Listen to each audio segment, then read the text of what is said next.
पूस की रात एक गांव में हल्कू नाम का एक गरीब किसान रहता था। वह बहुत ही गरीब था। उसके पास थोड़ी सी ज़मीन थी जो ज़मींदार के पास गिरवी थी। उसकी एक पत्नी थी और एक कुत्ता भी था। उसका नाम झबरा था। हल्कू रोज़ झबरा को लेकर खेत की रखवाली करने चला जाता था। पूस का महीना चल रहा था। ठंड बहुत हो रही थी।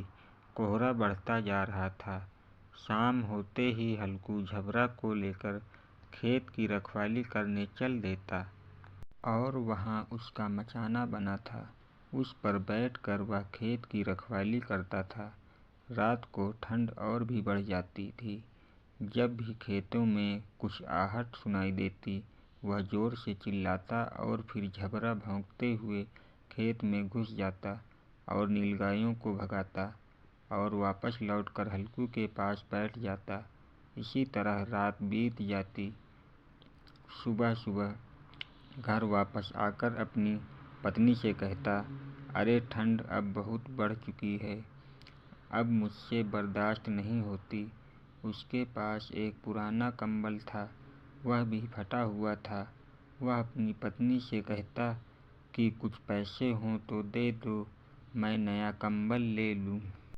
इस पुराने कंबल को ओढ़कर रात बिताना बहुत मुश्किल हो जाता है।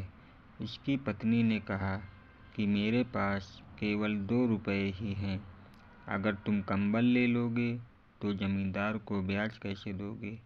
तभी वहाँ जमींदार आ गया और अपने ब्याज के पैसे मांगने लगा और फिर हल्कू की पत्नी ने वह पैसे जमींदार को दे दिए।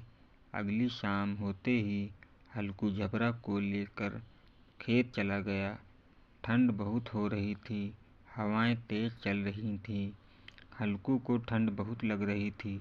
वह काँप रहा था। वह कुछ देर बैठता, फिर खेत का चक्कर लगाने लगता। रात और बढ़ गई थी। जब भी खेतों से सरसराहट की आवाज़ सुनाई देती, वह झबरा से कहता कि बेटा जा, नीलगायों को खदेड़ कर आ। झबरा जाकर नीलगायों को भगाकर वापस आकर हल्कू के पास बैठ जाता। ठंड ज़्यादा होने के कारण हल्कू जाकर कुछ सूखी पत्तियों को बटोरकर उनसे आग जलाता।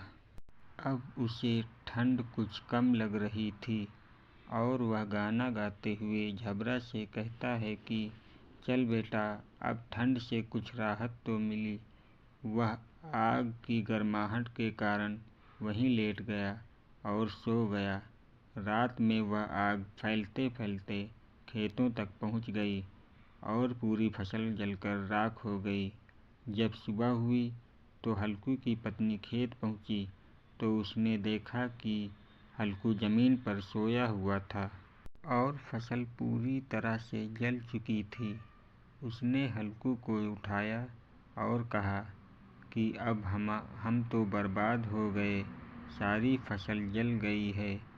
तब हल्कू ने कहा, चलो अच्छा ही हुआ, अब कम से कम इतनी ठंड की रातों में खेतों की रखवाली तो नहीं करनी पड़ेगी। और ऐसा कहते हुए वह फिर से सो गया।